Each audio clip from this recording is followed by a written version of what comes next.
안녕하십니까. 더 메시지 시청자 여러분. 저는 고양시 화정동에 위치한 축복교회를 담임하고 있는 지경휘 목사입니다. 오늘 본문의 말씀인 창세기 26장 22절 말씀, 이삭이 거기서 옮겨 다른 우물을 봤더니 그들이 다투지 아니하였으므로 그 이름을 노봇이라 하여 가로되 이제는 여호와께서 우리의 장소를 넓게 하셨으니 이 땅에서 우리가 번성하리로다 하였더라. 오늘 본문의 말씀을 중심으로 사막에서 샘을 찾아야 합니다라는 제목으로 같이 은혜를 나누고자 합니다. 아브라함이 죽은 후의 이야기입니다. 이스라엘 땅에 흉년이 들었습니다. 이삭은 애굽으로 가려고 했는데 하나님이 블레셋 땅 그랄에 머물라고 하셨습니다. 이삭은 그랄에 머무는 삶이 결코 좋지는 않았습니다. 이삭은 목축을 하는 사람이었고 그랄은 농사 짓는 땅이었습니다. 이삭이 살기 위해서는 농사를 지어야 하는데 이방인인 이삭에게 농사를 가르쳐주는 사람이 없었고 어깨너머로 배운 농사 기술로 농사를 짓기로 했습니다. 곳에서 땅을 빌려 농사를 지었는데 처음 하는 농사기에 많이 어설펐습니다. 주변 사람들은 비웃었고 반드시 실패할 것이라고 생각했습니다. 하지만 하나님이 크게 축복하셔서 이삭은 농사로 성공했고 거부가 되었습니다. 그런 이삭을 보며 블레셋 사람들이 시기하였습니다. 이삭에게 농사 짓는데 가장 필요한 것은 우물이었습니다. 사막지대기에 물 없이 농사를 지을 수 없기 때문입니다. 그때 블레셋 사람들은 몰려와서 농사를 지을 수 없게 우물을 메워버렸습니다. 창세기 26장 15절 말씀에 그 아비 아브라함 때에 그 아비의 종들이 판 모든 우물을 막고 흙으로 메웠더라. 사실상 자신들이 쓰는 우물도 아니요 이삭에게는 아버지가 판 우물이니 아무 문제가 될 것이 없는 우물이었지만 그들은 억지로 써서 메꿔버렸습니다. 심술궂은 행동을 한 것입니다. 그리고 공개적으로 말합니다. 또 창세기 26장 16절 말씀에 아비멜렉이 이삭에게 이르되 내가 우리보다 크게 강성한즉 우리를 떠나가라. 이제는 왕까지 나서서 이삭에게 떠나라고 명령하고 있습니다. 이삭은 할 수 없이 농사를 잘 짓던 그곳을 떠나 그랄 골짜기로 갔습니다. 그것은 완전 사막지대입니다. 하지만 이삭은 실망하지 않고 우물을 찾았습니다. 그곳에서 종들이 물을 찾았습니다. 그래서 우물을 팠습니다. 그러나 블레셋 사람들이 생떼를 또 썼습니다. 이삭은 할 수 없이 그 우물을 버리고 다른 곳으로 이사하여야 했습니다. 그리고 버린 그 우물의 이름을 에색이라고 불렀고 강탈당하다는 뜻입니다. 다시 이사한 곳도 역시 사막지대였습니다. 하지만 이삭은 실망하지 않고 우물을 찾았고 그곳에서 또 우물을 팠습니다.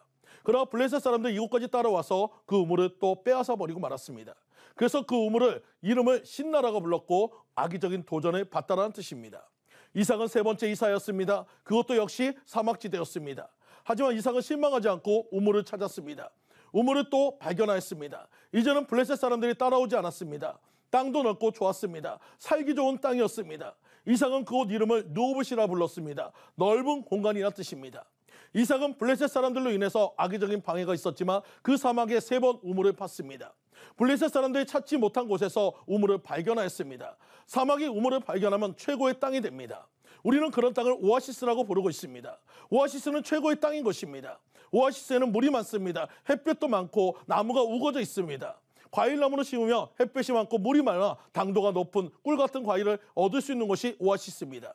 살기도 좋은 곳이고 그래서 사막에서 물이 있는 곳을 오아시스라고 부르고 있습니다. 오아시스는 낙원과 같은 곳입니다. 사막은 결코 아름다울 수 없지만 샘이 있다면 아름다울 수 있다는 사실을 기억하시기 바랍니다. 미국에 가면 1,400개의 점포를 가진 도미노 피자가 있습니다. 이것을 만든 사람은 탐이라는 고아였습니다. 그는 미시간주 잭슨에 있는 성 요셉 고아원에서 자랐습니다. 그는 조금 자라 양부모 밑에서 자랐습니다. 중학교에 갔으나 문제아로 찍혀 퇴학을 맞아야 했습니다. 여러 번 사고를 일으켰기 때문입니다.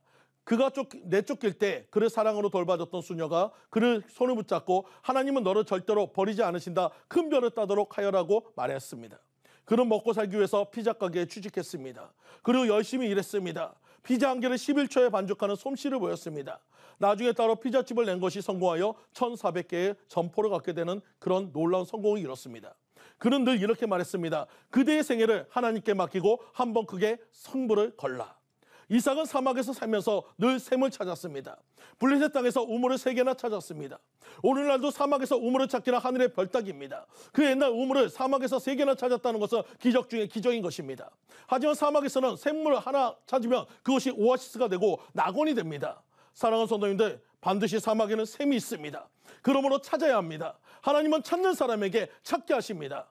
예수님은 분명하게 말씀하셨습니다. 마태복음 7장 7절에서 11절 말씀에 구하라 그러면 너에게 주실 것이요 찾으라 그러면 찾을 것이요 문을 두드리라 그러면 너에게 열릴 것이니 구하는 이마다 얻을 것이요 찾는 이가 찾을 것이요 두드리는 이에게 열릴 것이니라. 너희 중에 누가 아들이 떡을 달라 하면 돌을 주며 생선을 달라 하면 뱀을 줄 사람이 있겠느냐? 너희가 악한 자라도 좋은 것으로 자식에게 줄 줄 알거든 하물며 하늘에 계신 너희 아버지께서 구하는 자에게 좋은 것으로 주시지 않겠느냐?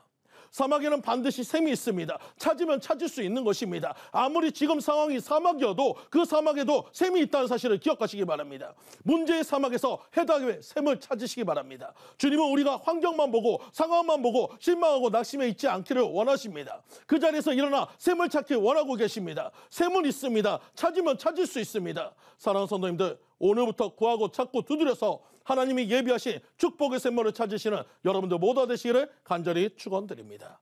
지금까지 더 메시지 지경휘 목사였습니다.